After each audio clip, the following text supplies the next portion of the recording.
Hello everyone, it's Shane Kanto, your Wasteland reviewer, and I'm here to review High Ground. And this is a new Australian, what they call a meat pie western.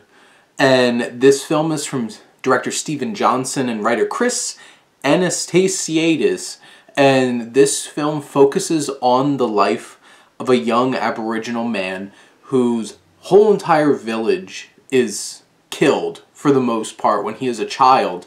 And one of the men who was there and witnessed to all of this, played by Simon Baker, is a sniper from a veteran of World War I named Travis. Travis brings this young man, Gutjuk, into his place of living, and he is raised amongst all these white Australian people.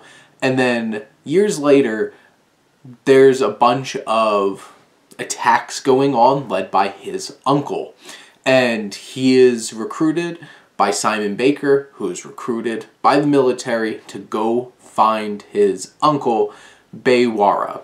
And this is the story that we have set out, and then we go out into the outback, into the bush, and try to find Baywara.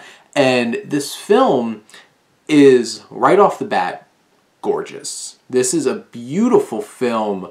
And the cinematographer, Andrew Comis, does an amazing job of... There's just such a raw, tangible nature of how the camera looks. It almost looks similar to something that you might be watching in a documentary. You feel so in it in that way. And it's just beautifully shot. It captures colors so vividly. And with every frame of this film, there's so many great shots of just the outback of the bush, and it really captures that look to it. And here's the thing, this is a Western. This takes place shortly after World War I, out in this desert, out in this outback, this place that feels a little lawless.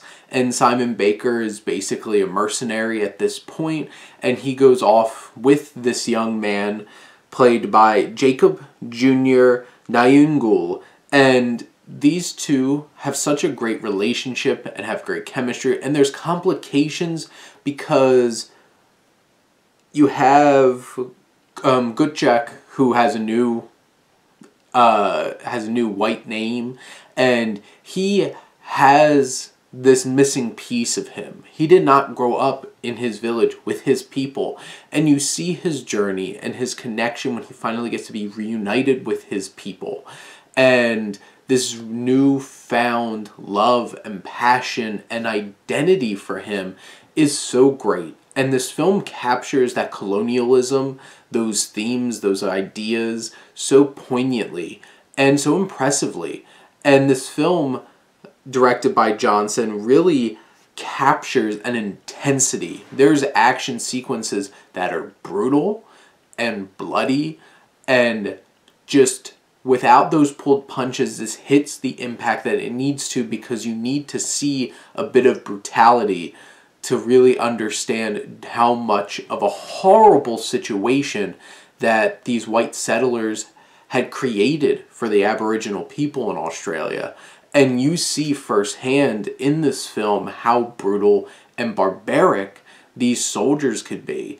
And it's very interesting with this perspective that Simon Baker's character Travis has as a sniper. He knows the high ground, he knows that distance, and he, even in a moment trying to teach young Gutjuk of how to use his sniper rifle using the scope, and how it really pulls the perspective, and you're able to see everything. And this film is slowly allowing us to see the bigger picture, see the terrible things going on.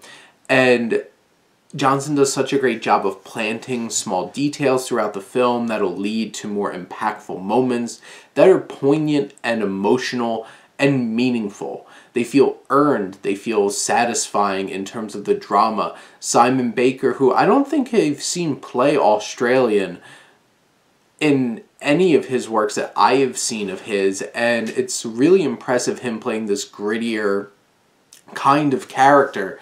And you have the other cast members like Jacob Jr., Nayingul, who I don't think he's a well-practiced actor, but he does a fine job of portraying this young man and his newfound identity and really bringing in those emotions throughout the film. And this comes to a big climax. It's violent, it's explosive, it's unexpected. And this film leaves you off with a lot of feelings, a lot of regrets. A lot of the characters have a lot of regrets here. And it's challenging in the ways that it has everybody's own perspectives, and sometimes they're blind to the truth. And there's definitely moments in this film that capture that, and it's done in a very meaningful way. High Ground is beautiful, well directed, intense, and meaningful and deep and well acted, to the point where this honestly really flew up there for me. This is in my top 10 of the year so far. I was really impressed with High Ground, and I really hope that all of you go out there and get a chance to go check this out. But those are my thoughts on High Ground. Let me know what you think, and let's talk some movies. But thank you as always for tuning in and supporting your Wasteland reviewer.